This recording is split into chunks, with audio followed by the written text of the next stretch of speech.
Kahle hitmaker Amanda Black is back to grace the music industry with her talent. Her latest single, that's Is For Mahala, has already started making waves across various music platforms. No surprises. Its title, which translates loosely to Love Is Free, is about love and acceptance.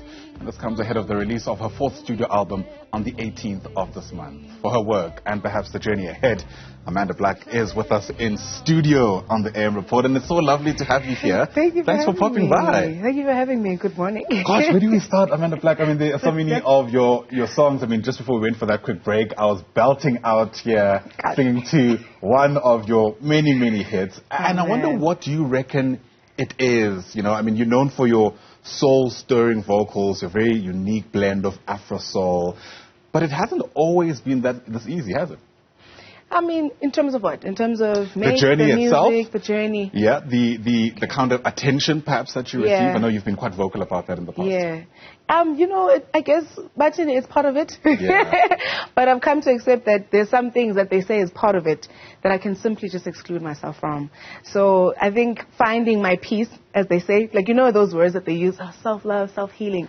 But it really is a real journey. It is a real part of life where you are finding yourself not outside, inside of yourself. The journey that I've been on has been that, realizing myself as a songwriter, who I am as a person, and then just putting all those things together, because I felt like in the industry you are kind of mandated to separate yourself.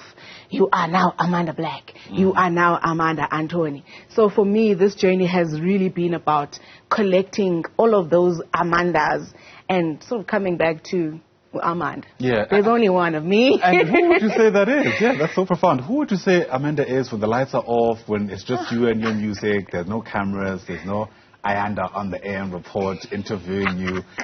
Tell us about that person. That person, I am a bubbly, I'm that person always now, because I don't feel the need to switch on and switch off anymore, because I really have accepted who I am as a person, as a songwriter. It's one person. So Amanda is a funny girl. I'm really funny. Listen, like, I'm corny, but I'm really funny. I love nature. I love my family. I love people. All of that. I love music. Music really is how I express my life. It's not a separate entity from me, because I literally live through, if you listen to my albums, I think if people are really attentive, they can see that journey in that music to see now, I understand. Absolutely, and that's why my first question was around the journey, because you're absolutely right. I mean, it really comes through from Amazulu, for example, and Kahle. There really is a golden arc, as it were, in the music itself. And I wonder if that was the intention, or you found yourself telling your story in that way. I definitely found myself. Because prior to Amazulu, I hadn't really considered myself a songwriter. And I keep saying this because it's such a significant part of my story, because at that time, I really was just expressing whatever it is that I was feeling, only to realize, this is me. This is an expression not just of how I feel, but I'm literally predicting my own life through this music, and messages that I'm not even aware of sometimes. And I listen to the album 3 years later and I'm like, this is what I actually meant. And I write all my music, so people don't understand when I say that. So it really has been a finding and realizing, I now know what it is I'm meant to do with the music. I know what it is that I'm here for. So it has been a transition to now the fourth album, where I'm like, I now know who I am. I'm no longer trying to figure her out, although I'll always be growing, I'll always be ever-changing. But this version of me understands all those versions, and I accept all those versions of me. Sure. And that's what, I've had the real pleasure of seeing you perform live, and in some instances, there are times where you think to yourself, she's about to cry. You know, she's pouring all of herself into the song, and the tears are coming at the moment. And people take it for granted, but vulnerability is hard. You know, it's actually difficult to get to a point where you could be so open and bare in front of people, because you just never know how they're going to accept that. 100%. How do you work through that difficulty? You know, it really is dependent on the audience. Because if I understand it now as an energy exchange. I'm not an entertainer, as they've labeled. Obviously, I'm in the entertainment business. But I do not classify myself as an entertainer. I am an artist. So for me, it's like reciprocal. And Abantu, they don't really get it, but they feel it. So I give and I get back, and then I give and then they give. So it really is dependent on that audience. Some days, you know, there's a wall. You know, some people are not ready for that vulnerability. And I understand it because I command it when I'm on stage. I command it of myself, I command it of my team, and I command it of the people that I'm actually delivering the message to. So it really is dependent on that. But it is incredibly, like, it's uncovering, like, dingathi naked. That's how I always say whenever I'm releasing music, I'm like, oh my God, it's like I'm going to be exposing myself. People are going to see how I really think. And I've come to accept that that's just part of why I'm here. So it really is really dependent on who I'm delivering the message to, how they receive it, and then what they give back. Yeah. And then I work with that. I'm an energy healer. That's what I do. Yeah. Do you ever wonder sometimes if you're giving just a bit too much? Because it's also important, right, to keep some for yourself. You know, that's the other thing about the human experience, whether it's music or any other form of art. Pouring yourself out there can be cathartic and in some ways very healing. That's the word you used. But doing too much of that too quickly can also have, you know, its effects. I am still learning. I'm not going to lie, because I give.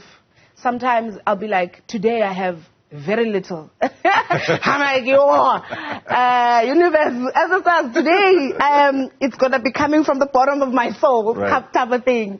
And I'm still learning how, I don't know if I can ever, like, stop myself. Like, it's not like, okay, today I'm only giving 50%. That's all I'm giving. Because it's so important to me, because I feel so much of my music. I literally live it on stage. I relive the words that I've been singing since 2016.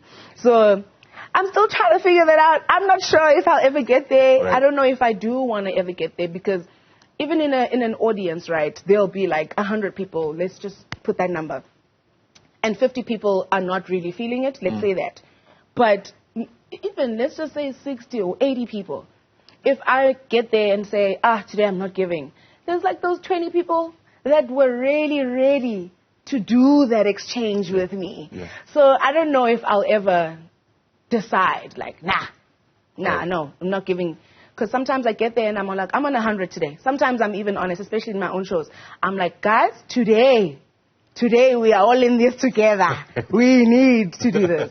So it's still a journey. Absolutely. Yeah. Speaking about the cost of what you do, Love is for Mahala? No cost to that? Tell us about it. No cost to that. You know, accepting, like I said, all the versions of myself, good and bad, really led me to get to this point. I mean, it being in this industry, so much is for sale, so much is a commodity. I myself, at some point, considered myself a commodity because I was told I was.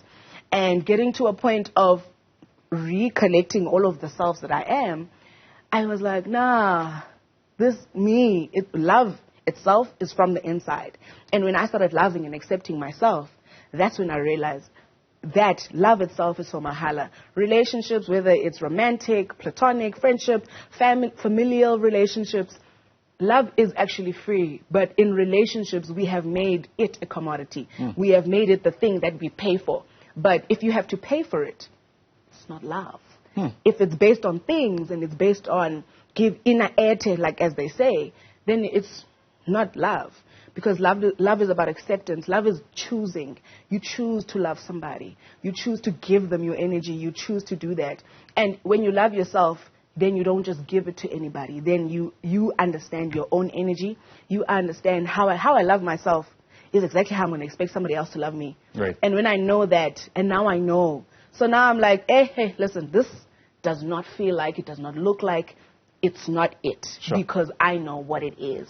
So that's what I mean when I say love is free. Sure. Yeah, no, it's really insightful, especially because, I mean, you've just mentioned now that you don't consider yourself a commodity, which is so counter what the industry, in fact, even just broadcasting is about, right? Yeah. How you present yourself, how you look, is all in some ways commodified, and you're expected to hit a certain mark. You've decided against that, you know, and I wonder if you can share what that's done for you internally, outside of, I suppose, how people have received it. I mean, I'll take makeup as an example, because it is something that I used to hide for me. I'm not going to speak about, obviously, generally. But for myself, I figured and I realized that I'm now wearing it to hide. I'm no longer doing it but to enhance. I'm no longer doing now. I can't go anywhere without wearing makeup. I can't take pictures. I can't do anything. I can't be myself.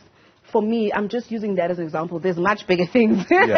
Even my hair, like, oh, I need to prepare for something. Now, like, it's mine. I'm so comfortable in my body, and not just in my shape, in my whatever. I'm so comfortable in my skin that even when I have breakouts, I'm still able to say, no, I'm going out just like this. Right. Because this is me. And growing up, especially as a dark-skinned girl, that for me is such a... It's a triumph, because I grew up not liking and loving myself because of how I looked, because of my dark skin. And then coming into this industry where, colorism and white is right, I'm going to use that because I couldn't think of another word, but the lighter you are, the better you are. That has been beauty industry in our industry, is filtered through all industries. For me, then, it was basically taking my power back and being like, no, me. I'm not even pretending, because this is me. Right. Yeah, every day. But obviously there's pushbacks. Obviously there's comments. People need to be comfortable in their own skin. And I understand the pushbacks. And I understand but if to each his own, it must also apply to me being authentically just me. Yeah, absolutely. Yeah. And there's a saying, I forget by who now, something along the lines of, when we are vulnerable, we give people around us the permission to do the exact same thing, So in some ways, what you're doing, the journey you've decided to tread, I think will allow people to do the same thing. So thank you so much for speaking to us. All the very best. We're looking forward to the 18th of November. Should there be anything, 17th of November. Thanks for that. That's when the album itself drops. And I suppose much of it is around this journey around love for yourself, right? Yeah, from my soil to yours. Absolutely. Amanda Black, enjoy your music. Enjoy speaking to you about it as well. Thank you so much for coming. Amanda Black, hitmaker, multi-award winner, and of course, coming back to herself in that way. Really excited for the 17th of November.